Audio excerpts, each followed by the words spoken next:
Kahalal, La Yahweh Bashem Yahushai, double honors unto the apostles of GMS who rule well, and salutations unto the elect, pushing the truth of Yahweh Bashem Yahushai. Alright, this lesson is going to deal with the elite on the planet. I have an article right here. Alright, this is from anonhq.com. Alright, titled Forget About the 8 Billionaires, the Rothschild Family Wealth Has It Covered. Okay, this is a family that I'm going to say you don't hear a lot about, but now you do, because the truth is spreading like fire. And we're just going to get straight into it. This is from the article. I'm going to skip around. It says the Rothschild family are renowned for their power, influence, and wealth worldwide. Their shrewd business practices are well documented, and the Rothschild fortune is extensive. But how extensive, and where did the fortunes originate from?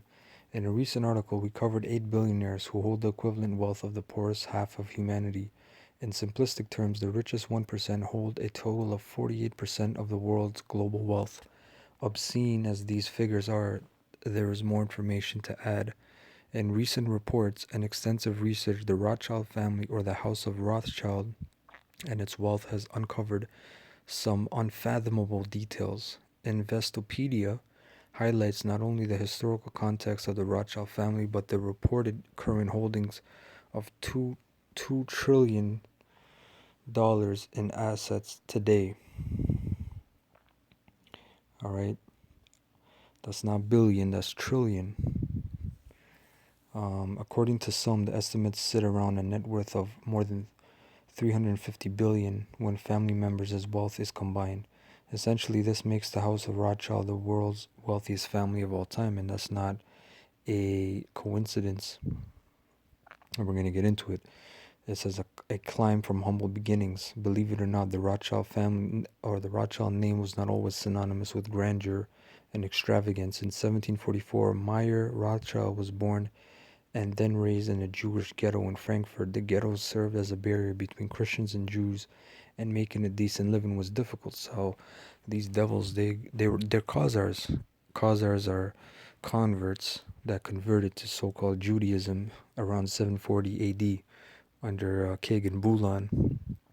And in the Bible, more so in detail, they're known as Amalek, all right, who spring from Edom, Edomites. Amalek was, I believe, a grandson of Edom, of Esau, who became the nation of Edom. And, pursuing to, we're going to get that. Actually, I'm going to start off with that. I had a scripture on deck, but I'm going to read that first because this is all prophecy, because Rothschild is the top.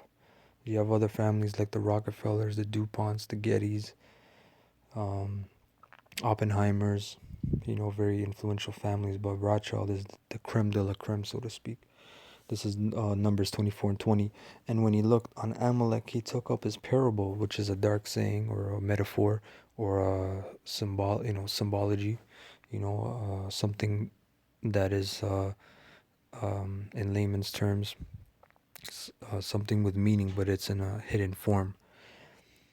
And said, Amalek was the first of the nations, but his latter end shall be that he perish forever. You see that? So Amalek, he's the first of the nations, meaning he's at the top. He's the head. He's where the buck stops. All these nations, Moab, Ammon, even other Edomite tribes, right? They all pay their dues, taxes, all that shit goes to Amalek, man. And specifically, in specifics, it goes to the Rothschild family, right? It says, nonetheless, after Meyer Rothschild became an orphan, age 12, he took on an apprenticeship with a banking firm in Hanover, Germany, and from there studied banking and foreign trade. It says, according to Investopedia, Meyer Rothschild, and I don't think they go into the more detailed history, but you had Meyer Rothschild. His name was now I'm forgetting it. It was Amschel Bauer. Meyer Amschel Bauer. That was the name. And instead of Rothschild, their last name was Bauer, which means servant. Their name actually meant servants, and it's so hilarious. I'm laughing because let's get the scripture. Let me not talk, but let's let the scriptures speak. Right? This is Ecclesiastes 10 and 7. I have seen servants upon horses and princes walking as servants upon the earth. What does this mean? We see servants upon horses. Horses represent authority, power. So what the fuck is a servant doing on a horse? These Edomites, in particular Amalek, they are servants, man. They are slaves. It tells you in Genesis that the elder shall serve the younger, the elder being Esau because he was born first. Jacob is the youngest, but the prophecy was the elder shall serve the younger, right? But what the hell is a servant doing on a horse? So Meyer Emshel Bauer, meaning servant, right? That's what it's going. Hey man, that's straight prophecy, man. You cannot deny that. That is beautiful, right? And princes walking as servants upon the earth. Yasharallah mean? Israel. Yasharallah means is a prince of the power. We are the princes walking as servants. We're not on horses, we're servants, man. We're slaves upon the earth. You see that?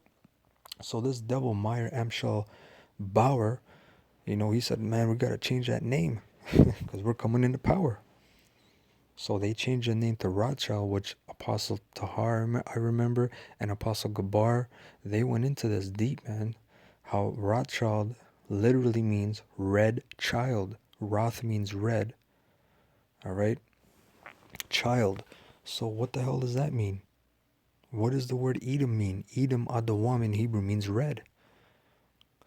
They're telling you, hey, but they didn't pick these names for no reason. The Spirit put on these devils to pick that name to in the latter days to uncover who they really are. They are the red children, the Edomites, Esau. That is who they are. That's funny, man. That's beautiful. And it goes into a lot. These devils basically, you can read this article. I'm not gonna read it all, but these devils, they were heavy into the opium trade. They corrupted nations. They bankrupted nations. They would bankrupt a nation. They would get the rewards from both sides, man. During the American Revolution, they had the Hessian troops, the German troops. But they got both sides, man. You know, um, of the rewards.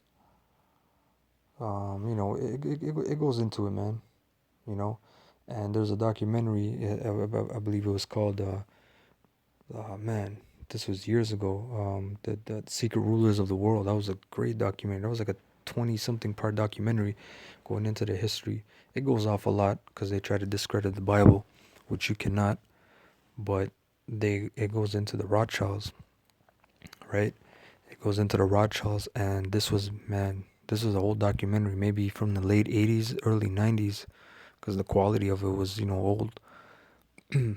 They even estimated back then the wealth of the Rothschild family to be at around 500 billion. This was when you didn't hear of billions. Are you kidding me, man? In the late 80s and 90s, if you were a millionaire, you made it. You were it. So to be a half a trillionaire at that time, that's insanity. But now, as you see, their assets is valued at $2 trillion. See, including mining, right? Mining, real estate, and financial services and institutions, man. These devils own the mining, gold, silver, diamonds, copper, ore, all that shit. Real estate, financial services, of course. They're the Wall Street. They're those guys, man. Institutions, pharmaceutical industry, all that shit. These devils are it. And we're gonna read this scripture, this beautiful scripture right here. All right, in the book of Psalms, chapter 73, to prove who the rich are. Psalm 73 and 1. Truly the Most High is good to Israel, even to such as are of a clean heart. You see that? So this is actually distinction. Who are of a clean heart? The two-thirds aren't of a clean heart. In the kingdom they will be, but this is really dealing with the elect, man. GMS is pushing the elect vibration. No other camp is pushing that. Every other camp is pushing, oh, we must preach to all Israel, bullshit Israelite economics, build this and that. This is about the elect, all right? But as for me, my feet were almost gone, my steps had well nigh slipped, for I was envious at the foolish when I saw the prosperity of the wicked. For, hey man, we're in this flesh, sometimes you envy some shit, but you gotta rebuke that demon. You might see these devils, yo man, why does fucking faggot cracker has some beautiful woman, you know? And you envy that, you know? Or you see a demon that you know is a fucking demon, and he's doing a bunch of wickedness, and he's being blessed in this world because this is his kingdom. This is where he's at. This is his shit. You know? This is where he's God. You know? Hey man, this is just like in the Matrix, he had Agent Smith, Morpheus, even Neo when he first came in the truth. He couldn't fuck with the agents. Because that was their plateau. That was where they were God. You know? What did man, that demon, Judas, I call him in Matrix, forget his name. The guy that sold out to the agents. But he told Neo, he's like, hey man, you know, he's like, I don't know if any of this stuff is true or what they've been telling you, but my advice is if you see an agent, run. Because that was, you know, hey man, when you entered the Matrix, that was the agent's plateau. So this world is Esau's fucking playground, man. And you cannot envy at it because the Most High Yahweh Bashim Yoshai gave it to this devil to do whatever the fuck he wants to do. This is not our world. This is not our playground. This is not our forte. You know. But again, that's why I said it. We're in the flesh. We have thought. We have corrupt thoughts. We have miserable ideas, and you know all this shit comes about. It's normal. Verse 4: For there are no bands in their death, but their strength is firm. Right? It says they are not in trouble as other men. Neither are they plagued like other men.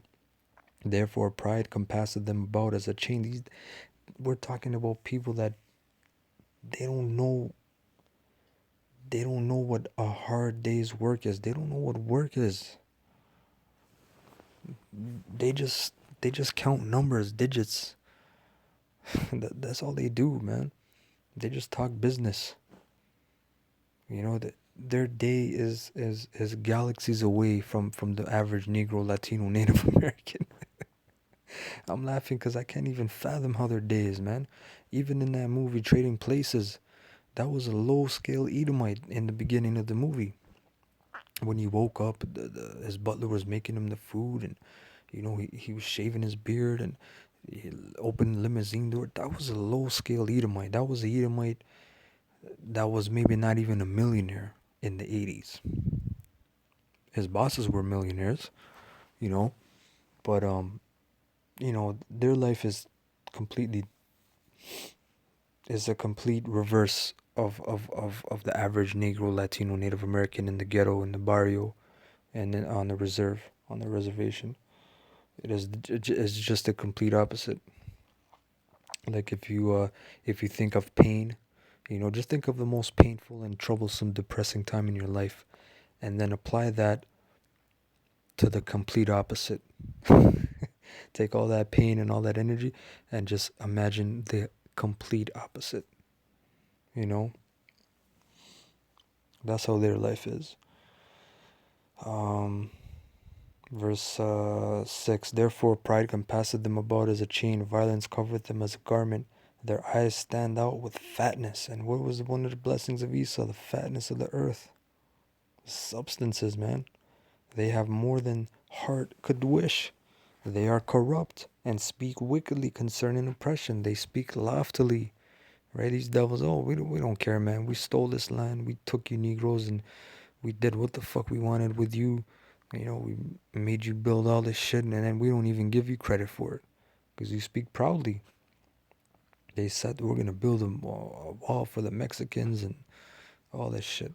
Verse 9, they set their mouth against the heavens, and their tongue walketh through the earth. Therefore his people return hither, and waters of a full cup are wrung out to them. And they say, how doth the Most High know? And is there knowledge in the Most High? Behold, these are the ungodly who prosper in the world. They increase in riches. We're talking about the ungodly, right? And yeah, that was the point. Quick lesson. So with that, I want to say Kahalallah Yahweh Basham Yahushai Yad for letting me bring this information out. This is a great article a brother sent me, the water. And double honors unto the apostles of GMS who rule well. Salutations unto the elect pushing the truth of Yahweh Basham Yahushai. Till next time I say Shalom.